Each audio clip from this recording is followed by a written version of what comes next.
Kenapa di saat ekonomi terasa makin sulit, justru ada sebagian orang yang diam-diam melesat jadi kaya?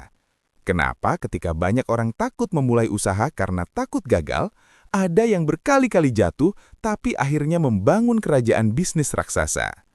Jack Ma pernah berkata, "Hari ini sulit, besok lebih sulit, tapi lusa akan indah." Pertanyaannya, apa yang mereka lakukan saat kita memilih menyerah? Apakah ada kebiasaan tersembunyi yang tak disadari dunia, atau kita saja yang tak pernah benar-benar berani berubah? Banyak orang mengenal kisah Jack Ma sebagai miliarder dan pendiri raksasa e-commerce. Tapi sedikit yang benar-benar memahami fase paling menyakitkan dalam hidupnya. Fase ditolak, diremehkan, dan dianggap tidak punya masa depan. Ia pernah gagal masuk universitas berkali-kali. Ia melamar pekerjaan ke puluhan tempat dan ditolak. Bahkan saat KFC membuka lowongan di kotanya, hampir semua pelamar diterima, kecuali dirinya. Bayangkan rasa malu yang harus ditelan. Bayangkan tatapan orang-orang yang mulai meragukan kemampuan kita. Di titik itu, kebanyakan orang berhenti mencoba. Bukan karena tidak mampu, tapi karena tidak kuat menahan hina. Disinilah konflik pertama lahir. Bukan konflik dengan dunia, tapi konflik dengan diri sendiri. Saat harga diri terluka, ego berteriak ingin menyerah. Pikiran mulai membisikkan alasan, mungkin ini bukan jalanku. Mungkin aku memang tidak berbakat. Dan tanpa sadar, kita memilih aman. Namun mental tahan hina bekerja berbeda. Ia tidak sibuk membuktikan diri kepada orang lain. Ia sibuk memperbaiki diri sendiri. Setiap penolakan dianggap sebagai data. Setiap kegagalan adalah evaluasi. Bukan drama, tapi pembelajaran. Inilah rahasia pertama yang jarang disadari. Kekayaan besar sering lahir dari ketahanan menghadapi rasa malu.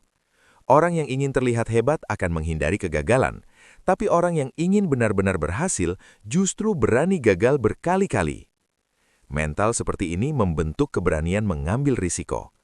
Saat orang lain takut mencoba lagi karena takut ditertawakan, mereka yang tahan hina sudah kebal terhadap komentar. Mereka tidak lagi mencari validasi, mereka mencari pertumbuhan.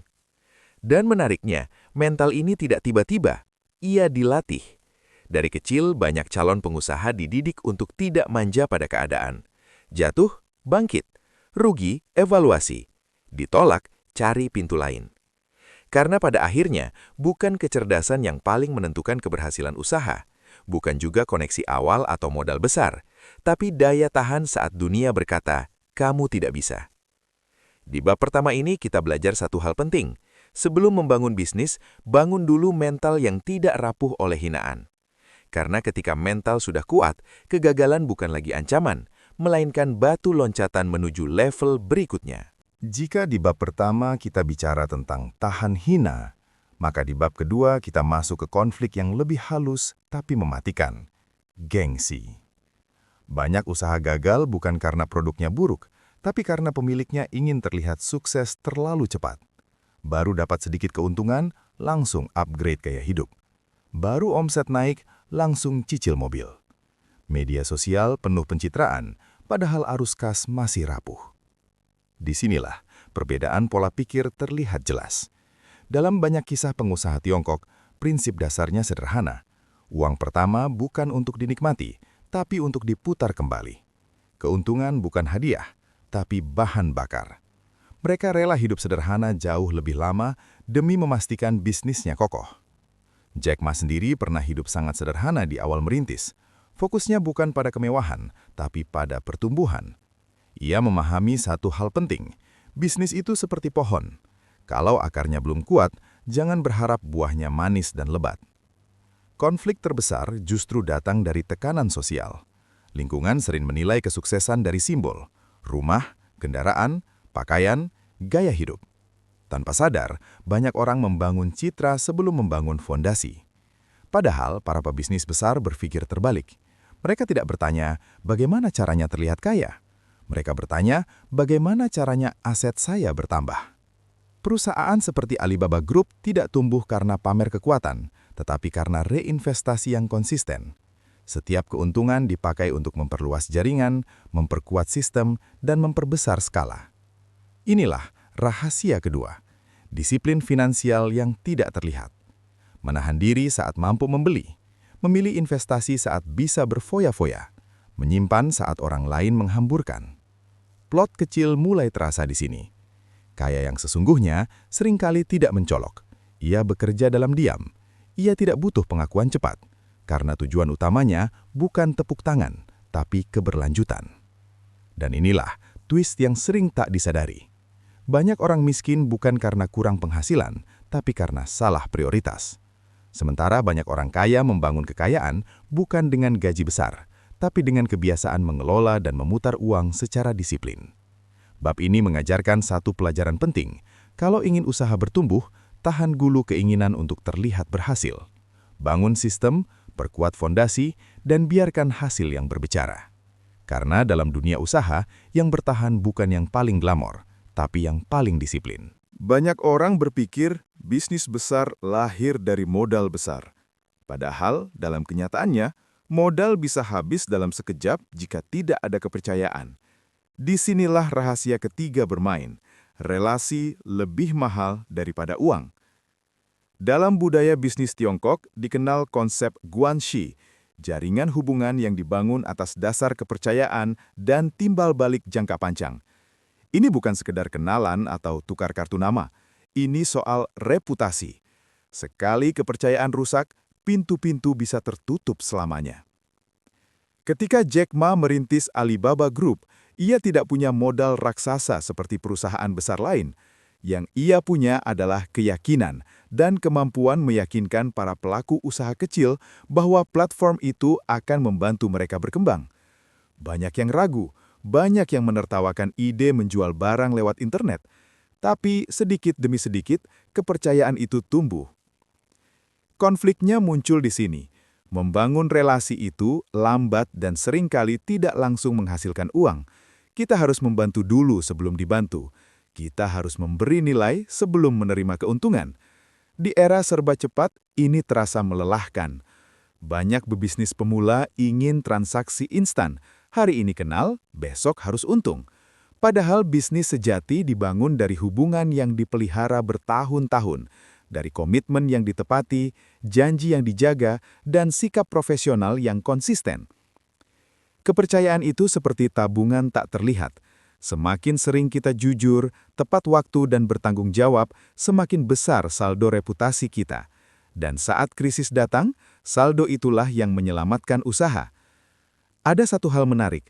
Dalam banyak kasus, supplier kecil lebih memilih bekerja sama dengan orang yang dipercaya daripada dengan yang menawarkan harga sedikit lebih tinggi. Mengapa? Karena rasa aman lebih berharga daripada selisih keuntungan. Plotnya semakin dalam. Modal bisa dicari dari bank, investor bisa datang dan pergi, tapi jaringan yang solid hanya bisa dibangun lewat waktu dan integritas. Bab ini mengajarkan satu kenyataan penting. Jika ingin usaha bertahan lama, bangunlah nama baik sebelum mengejar laba besar. Karena ketika reputasi sudah kuat, peluang akan datang tanpa perlu dikejar. Dan seringkali, pintu kesuksesan tidak dibuka oleh uang, tapi oleh orang yang percaya pada kita. Ada satu momen dalam perjalanan bisnis yang menentukan arah masa depan. Saat krisis datang. Di titik ini, kebanyakan orang memilih bertahan, menyimpan uang, menunda ekspansi, bahkan menutup usaha karena takut rugi. Tapi justru di saat seperti itulah, para pengusaha besar membaca peluang. Ketika internet belum dipercaya luas di Tiongkok, banyak orang menganggapnya sekadar tren sementara. Tidak sedikit yang meremehkan gagasan berjualan secara online. Namun Jack Ma melihat sesuatu yang tidak dilihat orang lain, perubahan perilaku. Ia memahami bahwa ketika cara orang berinteraksi berubah, cara orang bertransaksi juga akan berubah. Dari situlah lahir Alibaba Group. Bukan di masa ekonomi sempurna, bukan di masa semua orang yakin, tapi di masa penuh keraguan. Konflik terbesarnya bukan pada pasar, melainkan pada rasa takut. Takut gagal, takut ditertawakan, takut kehilangan. Ketika mayoritas orang berkata, "Tunggu dulu, situasi belum aman," sebagian kecil orang justru berkata, "Justru karena belum aman, peluangnya besar." Inilah rahasia keempat, keberanian masuk pasar saat kompetitor ragu. Krisis menciptakan dua jenis manusia. Yang pertama, fokus pada ancaman. Yang kedua, fokus pada celah. Saat harga aset turun, sebagian orang melihat kerugian. Pengusaha melihat diskon. Saat pesaing tutup, sebagian orang melihat ruang kosong yang bisa diisi. Namun ini bukan nekat tanpa perhitungan. Risiko tetap dihitung. Data tetap dianalisis. Pergerakan tetap strategis. Keberanian yang dimaksud bukan buta arah, tapi keberanian berbasis visi jangka panjang. Ada pola menarik yang sering terulang dalam sejarah bisnis. Banyak perusahaan besar lahir atau melesat saat krisis. Karena saat keadaan sulit, hanya yang benar-benar serius yang bertahan. Persaingan berkurang, perhatian pasar berubah, dan inovasi menjadi kebutuhan. Plotnya makin terasa. Selama ini kita diajarkan untuk bermain aman, tapi dunia usaha tidak selalu memberi hadiah pada yang paling hati-hati. Kadang hadiah terbesar justru diberikan pada yang berani melangkah saat orang lain mundur. Bab ini mengajarkan bahwa waktu terbaik memulai bukan selalu saat keadaan sempurna, karena keadaan sempurna hampir tidak pernah ada. Yang ada hanyalah keberanian untuk membaca peluang di tengah ketidakpastian. Dan mungkin peluang yang Anda tunggu-tunggu justru tersembunyi di balik ketakutan Anda sendiri. Setelah membahas mental tahan hina, disiplin finansial, kekuatan relasi, dan keberanian membaca peluang, mungkin muncul satu pertanyaan besar. Apakah semua ini benar-benar rahasia orang Cina? Disinilah plot twist yang jarang disadari. Banyak orang terjebak pada kesimpulan yang dangkal. Mereka melihat keberhasilan para pengusaha Tiongkok, melihat tokoh seperti Jack Ma, lalu menyederhanakannya menjadi faktor budaya atau etnis semata. Seolah-olah keberhasilan itu warisan darah, bukan hasil kebiasaan. Padahal, jika ditelusuri lebih dalam, yang membentuk kekayaan bukanlah identitas, melainkan pola pikir yang dilatih terus-menerus. Mental tahan gagal bisa dipelajari siapa saja. Disiplin memutar uang bisa dilakukan siapa saja. Membangun relasi dan reputasi adalah pilihan sikap, bukan bawaan lahir. Berani mengambil peluang di tengah krisis adalah keputusan, bukan takdir. Konflik sebenarnya ada di dalam diri kita. Lebih mudah menyalahkan keadaan, ekonomi, latar belakang, atau lingkungan daripada mengakui bahwa kebiasaan kitalah yang perlu diubah. Kita sering mencari rahasia eksternal, padahal jawabannya ada pada pola hidup sehari-hari. Perusahaan seperti Alibaba Group tidak tumbuh karena faktor etnis, tetapi karena strategi, konsistensi, dan adaptasi terhadap perubahan zaman. Prinsip-prinsip itu bersifat universal. Siapapun yang menerapkannya dengan sungguh-sungguh berpeluang meraih hasil serupa dalam konteksnya masing-masing. Disinilah kejutan terbesarnya. Mungkin selama ini kita tidak kekurangan peluang, tapi kekurangan kedisiplinan. Bukan kurang modal, tapi kurang keberanian. Bukan kurang jaringan, tapi kurang kesungguhan menjaga kepercayaan. Rahasia yang terlihat eksklusif ternyata terbuka untuk semua, namun hanya sedikit yang mau membayar harganya. Kerja keras yang konsisten, hidup sederhana saat orang lain ingin terlihat mewah, sabar ketika hasil belum tampak, dan terus belajar saat orang lain berhenti. Bab terakhir ini menyadarkan kita bahwa kesuksesan bukan milik kelompok tertentu. Ia milik siapa saja yang bersedia membentuk kebiasaan yang benar dalam jangka panjang. Dan mungkin perubahan terbesar bukan dimulai dari luar, tetapi dari keputusan kecil hari ini untuk mengubah cara berpikir kita tentang usaha, uang, dan tanggung jawab terhadap masa depan. Dari semua pembahasan ini, kita belajar bahwa usaha bukan hanya soal strategi, modal, atau keberanian mengambil peluang.